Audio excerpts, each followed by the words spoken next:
না আমরা আসলে বিএনপিকে যে জায়গাটাই দেখি আসলে তাদের যে রাজনৈতিক জার্নি এই বিগত সময় ধরে যে তাদের যে অবস্থান সেটাকে আমরা সবাই খুবই সম্মান করি এবং বেগম খালেদা জিয়াকে আমরা মনে করি যে তিনি আসলে একটা দলের ঊর্ধ্বে চলে গেছেন এবং সে তার আপসহীন যে চরিত্র সেটা আমাদের সবাইকে উদ্বুদ্ধ করেছে। কিন্তু বর্তমান সময়ে তাদের যে আসলে ভূমিকাটা রাখার প্রয়োজনীয়তা ছিল সেটা আসলে আমরা আসলে কিছুটা মানে কষ্ট পেয়েছি বা আমরা কিছুটা আশা হতো, যেটা আপনি একটু আগে বললেন যে না মানে অ্যাকচুয়ালি আমার বিজ্ঞ সমালোচক কিন্তু ক্লিয়ার করলেন না যে আসলে নাটা কিসে, মানে এটা কি আসলে গণভোটের ক্ষেত্রে না নাকি জুলাই সনদের ক্ষেত্রে না, এই ব্যাপারগুলো তো অস্পষ্ট। তো আমরা দেখছি স্ট্রেট আমরা গণভোটের বিষয়ে আমরা চাচ্ছি যে জাতীয় নির্বাচন অনুষ্ঠানকে অন্য কোনো ভোট নয়।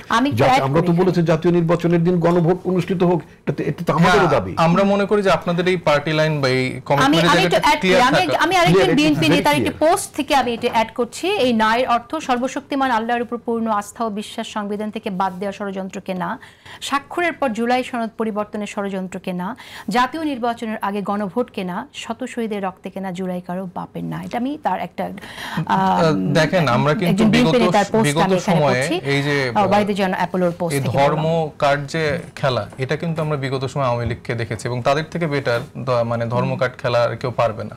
তো এই সময় যদি বিএনপি সেরকম একটা মানে ধর্ম কার্ড খেলতে চায় এবং সাধারণ জনগণকে, এটা তো আর কোনো কিছু না, আপনার ওই 1 নম্বর পয়েন্ট দিয়ে কিন্তু তাদেরকে বলা সম্ভব যে আসলে এটা একটা ষড়যন্ত্র, এটা একটা ইসলাম বিরোধী একটা ব্যাপার ঘটছে। কিন্তু আপনি যদি এই বিষয়গুলো আলোচনার মধ্যে থাকেন এবং আপনি নিজে স্বাক্ষর করলেন, তাহলে আপনি স্বাক্ষর কেন করলেন? জুলাই চার্টারে তো তখন নোট অফ ডিসেন্ট ছিল।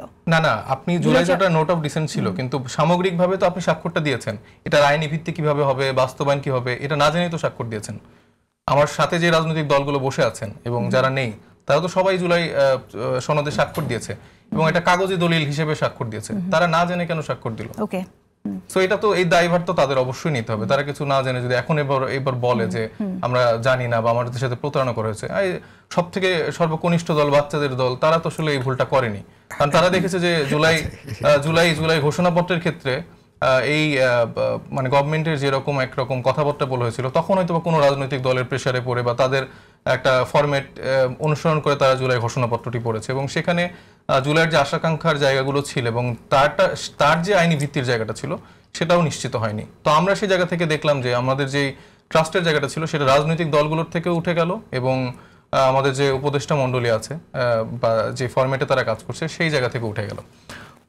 তো সেই জায়গা থেকে আমাদের এই সময়ের যে চিন্তাটা ছিল সেটা এরকম ছিল এবং আমরা মনে করি যে পার্টি লাইনটা বা আমাদের যে কমিটমেন্টটা সেটা ক্লিয়ার থাকা উচিত। কি বিষয় না এটাও আসলে যদি দলের দায়িত্বশীল জায়গা থেকে এরকম স্ট্যাটাস বা পোস্টগুলো আসে সেটা এগুলোও নিশ্চিত করে দেওয়া উচিত, কারণ দেখা যাচ্ছে এটার সাথে নিশ্চিত করবেন কিনা যে গণভোটে নায়ের মাধ্যমে বিএনপির পতন হবে? আপনি কি করে নিশ্চিত হলেন যে গণভোটে না ভোট দেবে? না সেটাই তো বললাম যে বিএনপি যদি গণভোটে না দেয়, জুলাই সনদের বিপক্ষে থাকে, অবশ্যই বিএনপির পতন হবে। এটা এনসিপি হলো এনসিপি পতন হবে। আমি